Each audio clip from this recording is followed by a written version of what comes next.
তো আমি একজন ছাত্র, আমাদের বিশ্ববিদ্যালয়ে অনেক শিক্ষক ক্লাসে দেরি করে প্রবেশ করেন অথবা ক্লাসের সময় শেষ হওয়ার আগেই ক্লাস থেকে বের হয়ে যায়। এরপরে শরীয়ত কি বলে এ ব্যাপারে?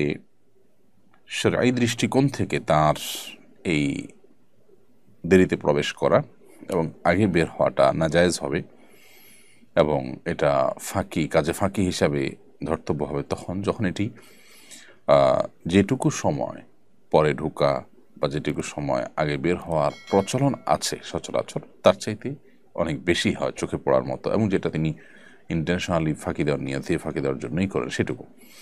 সাধারণত টিচাররা সর্বোচ্চ কত মিনিটের মধ্যে ক্লাসে ঢুকেন, কত মিনিটের মধ্যে বের হয়ে থাকেন, যদি সেরকম কোনো ওরফ বা প্রচলন থাকে ওর মধ্যেই তিনি থাকেন, তাহলে তিনি এই কাজটা করে গুণাগার হবেন না।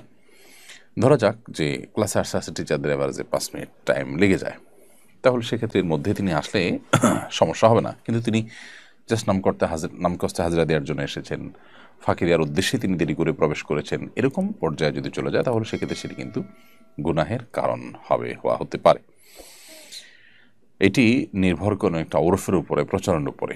প্রচলন যদি থাকে যা তার চাইতে উনি বেশি করেন এবং এটা জাস্ট ফাঁকিবাজি টেন্ডেন্সি থেকেই করেন, তাহলে সেক্ষেত্রে অবশ্যই তার এই দেরি করে আসাটা গুনাহের কারণ হবে এবং এই দেরি করে আসার কারণে তার সেই উপার্জন হালাল হবে না।